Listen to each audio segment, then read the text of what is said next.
Hello, hello. Welcome to Wine About It. So typically this series is full of copious amounts of wine, a lot of silly banter, and the vibe is a bit different. But today I have a different topic for you. I want to talk a little bit about it being all right to not be all right and how to deal in these kind of situations. So thank you so much for watching. Thank you so much for listening. I truly appreciate your love and your support.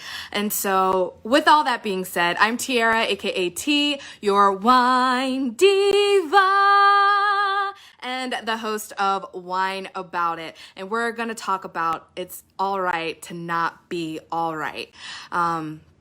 There's a lot of pain, a lot of illness, loss, and injustices going on in the world today. And I want to give you this platform to be able to say, it's okay. It's okay to feel. It's okay to recognize how you feel. And if you feel compelled, it's okay to share how you're feeling in the comments and let us know, and we can all love on one another. It's okay to take time for yourself to reflect, to meditate, to pray, whatever it is that really helps you to feel grounded and help you feel centered. When I am in these situations where things are feeling very heavy, there's a lot of heavy situations. Last night I was feeling very heavy hearted, and it was the loss of Chadwick Boseman that really, felt deep in my heart. And it was really hard. It's really hard. And I know a lot of people are experiencing pain and hurt, and not just from this loss, but from a lot of things going on in the world tonight. So things to do to kind of help you deal with these heavy situations. First of all, it is okay to take time. Take time and have grace for yourself. Give yourself grace. Give yourself time to reflect. Give yourself time to really acknowledge how you are feeling and being able to put words to it. Acknowledging how you're feeling rather than just pushing it all down. Because let's be real, when you push your emotions down, it's still there. It's still there. Taking the time to actually acknowledge how you're feeling and what you're dealing with and put words to that gives you the ability to be able to release it and let it out into the world. Because guess what? Negative energy does not serve you.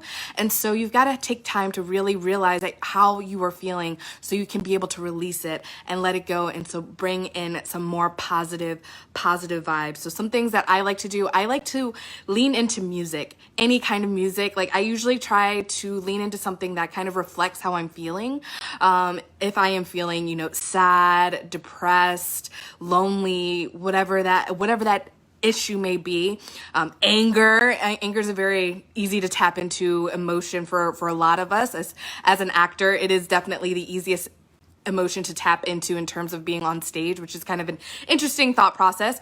But when you're feeling these emotions, it's easy to just listen to music that kind of reflects how you're feeling. But for me, I also like to change it up. So I hang out in that vibe. I'm acknowledging how I'm feeling. I'm reflecting on what it is that's made me feel this way and why is it making me feel this way. Why is a huge thing to kind of reflect on is okay, yes, I'm sad, but why am I sad? And continuing to work yourself through that. Why are you sad? What's hurting you? What about this situation is making you upset? And having these conversations with yourself so you can release and move on and grow from this situation is very, very important. So what I like to do with music is use that time to reflect, and then I like to change the energy, change the vibe, bring up something that's a little bit more upbeat so I can raise my vibrations. I think it's important that we acknowledge when we have negative feelings, that we accept it, we express it, and then you take the time to kind of up level yourself and raise your vibrations. I believe firmly in the law of attraction, and let me know, how do you feel about the law of attraction or prayer or blessings? I'm really curious to hear what your thoughts are about it.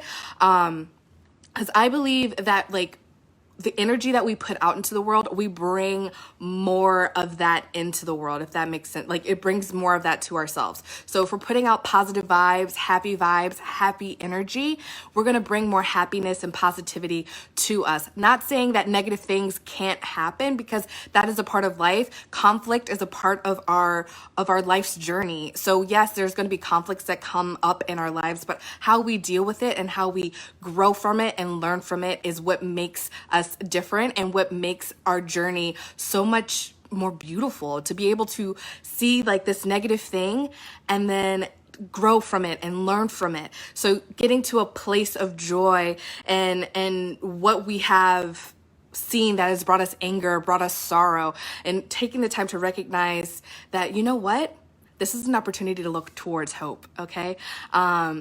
Reflecting on the positive things when we lose someone, reflecting on how amazing their life was and the impact that they had while they were here in their corporeal bodies, while they were here in this world, reflecting on that and reflecting on the beauty that they brought while they still had time here.